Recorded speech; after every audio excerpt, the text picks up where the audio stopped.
Shaitani rajim.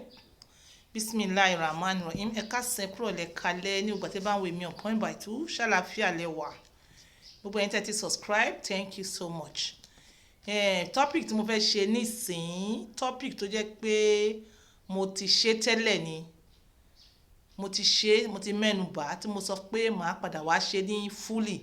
And meanwhile, mo rí àwọn fans mi tí wọ́n ń béèrè nípa ẹ̀, tí wọ́n sábà sọ nípa ẹ̀, mo wá sọ wípé màá wá treat issue yẹn lénìí.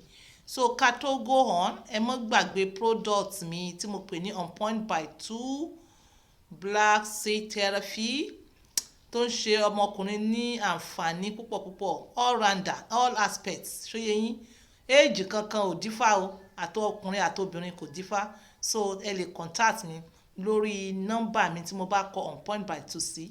Then kí n tó tẹ̀síwájú, ẹ mọ́ gbàgbé ilé-iṣẹ́ Araufu Travels and Tours tó máa gbé wa lọ sí Mecca, Medina àti Umrah, America ní Canada ní anywhere in the world, even Ghana, Togo, even láti Èkó tẹ́ bá fẹ́ lọ Sokoto, ẹ ṣáà ti pè Araufu Travels and Tours. Olóòótọ́ ni wọ́n sì níbẹ̀rù Ọlọ́run púpọ̀. Ṣó yé yín? Thank you.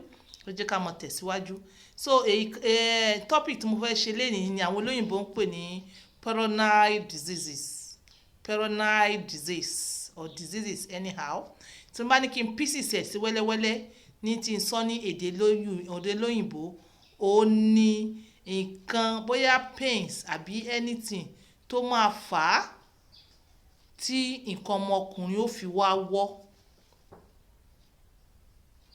Wíwọ́ yẹn ìgbà míì ó lè pọ̀, wíwọ́ yẹn ó lè jẹ́ sudden, wíwọ́ yẹn ó lè jẹ́ gradual. But nǹkan tí kíní, the fortunate thing is that wàá rí tó bá ṣe ń ṣe bẹ́ẹ̀ yẹn, wàá rí. Àwọn experts kí ni wọ́n sọ nípa ẹ̀? Àwọn experts sọ wípé ó lè jẹ́ genetics, that is ó lè jẹ́ wípé hereditary, bóyá bàbá sí ọmọ, tó yé yín bẹ́ẹ̀ yẹn. Tó bá dẹ̀ ti jẹ́ bàbá sí ọmọ, kí la fẹ́ ṣe sí i? Mi rò pé nǹkan púpọ̀ wà tá a máa ṣe sí i. But ẹ jẹ́ ká mọ̀ tẹ̀síwájú. Ó ṣeé ṣe bóyá solution tá a bá fún àwọn second one yìí ó lè apply sí àwọn tó bá find ara wọn ní genetic side yìí. So the second one, àwọn experts wọ́n ti sọ wípé ó lè jẹ́ rupturing of the blood vessel during injury. Ṣó yé yín? Ṣé ẹ mọ̀ pé injury lè ṣẹlẹ̀ nígbà ìbálòpọ̀? Ọ̀pọ̀lọpọ̀ yín ò bìkítà ẹ̀. Ọ̀pọ̀lọpọ̀ yín ìbálòpọ̀ rough lẹ́ mọ́ ṣe. Ìbálòpọ̀ tí wọ́n jókòó lóyún lórí ẹni ride on.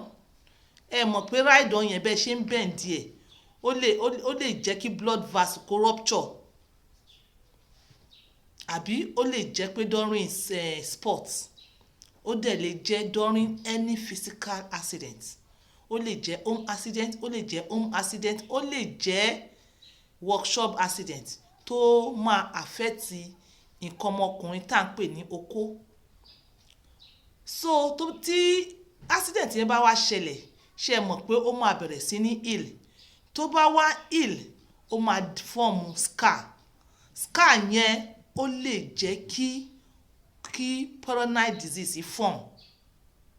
Ó lè jẹ́ kí perennial disease form, that is ó lè jẹ́ kí iṣan kan àbí méjì bóyá ó ti wọ́. Tó bá sì ti wọ́ ní around ibi okó yẹn, nǹkan ọmọkùnrin automatically nǹkan ọmọkùnrin náà máa wọ́.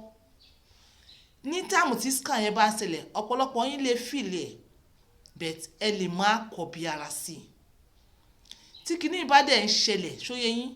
Tó bá ti di pé kíní ó ń cough, ìmí ó lè cough kó mọ́ pọ̀ o, ìmí ó lè máa cough, ẹ̀yin náà dẹ̀ máa rí pé ó sì ń worse lọ.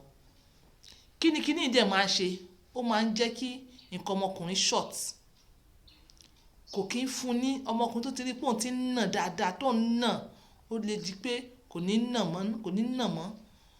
Then nígbà ìbálòpọ̀ tó ti di pé a ti dé, mi fẹ́ sọ ní lóyìnbó, tá a ti dé bí high, tí ọmọkùnrin wá fẹ́ dà, ó máa cause ní pains.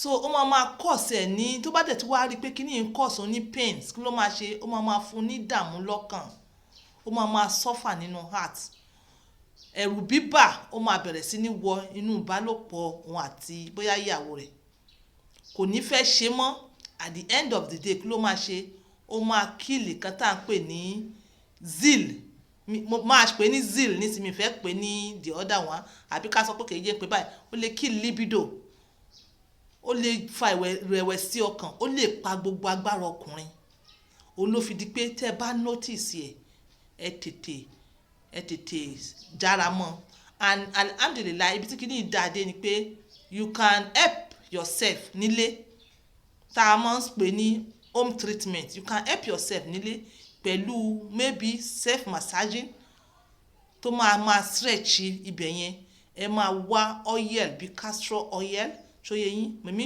èyí sọ home remedy tẹ́ bá fẹ́ ṣe fúnra yín o bẹ̀tẹ̀ ẹ lè contact mi on point by 2 màá mọ̀ nǹkan tí máa send sí yín ẹ lè vitamins kan wà tó jẹ́ pé ó dáa fún dáadáa àwọn herbal supplement náà wà ó dáa fún natural food ni èmi máa tọ̀nà sí powder ó dáa fún tẹ́ máa lò èmi tó bá yẹ kí ẹ bá contact mi àá fún yín ní herbal massaging oil tẹ́ máa fi massage fún láàárọ̀ lálẹ́ at least fún 1 minute ẹ máa direct ẹ síbi tẹ́ fẹ́ then oúnjẹ tẹ́ ń jẹ yẹn ó máa correct ibi ills yẹn nínú but ó better kí wọ́n tètè mọ kíní yes for best result tẹ́ bá ti notice pé kíní ń ṣẹlẹ̀ because ṣe rí primary disease yìí ó lè jẹ́ gradually ló máa bend nǹkan ọmọkùnrin yín ó dẹ̀ lè jẹ́ sudden tó bá jẹ́ gradually ìwọ náà mọ̀ fún ní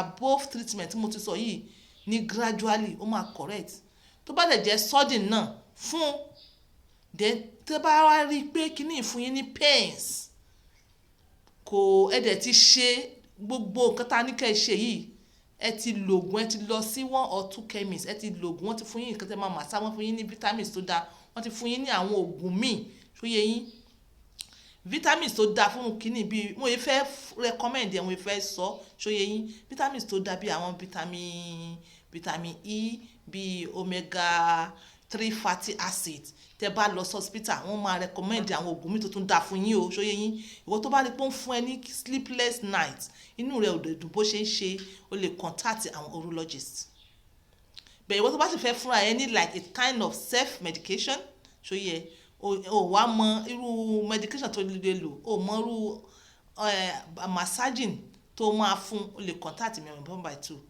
then tó bá ti sọ pé àwọn nọ́mbà àwọn urologist ló fẹ́ o lè contact mi èmi on point by 2 adúpẹ́ lọ́dọ̀ Ọlọ́run a ní quite numbers of good urologists ní Nàìjíríà máa fún ẹ ní nọ́mbà wọn because ọ̀pọ̀lọpọ̀ yín béèrè ẹ mọ ibi tí àwọn urologists yẹn wà so ìwọ tó bá find out pé genetic ni irú àwọn kan tá a ti mention above yìí so yẹ irú àwọn vitamins yìí irú àwọn herbal supplements yìí you understand o ní wàá mọ include nínú oúnjẹ rẹ tó jẹ́ pé ó dẹ̀ mo mọ̀ pé at the end of the day a máa kọrin ayọ̀ it is not life threatening but instead wàá mọ fi die ní anxiety nínú kí anxiety máa pẹ́ you understand not there's something to worry about tó wàá di pé wàá bẹ̀rẹ̀ sí ní worry is either it's better for you to speak out to somebody so ìwọ tó bá dẹ̀ ti rí pé o ti ṣe wàhálà o ti try tí o rí results there are people out there that can help you that is why we are here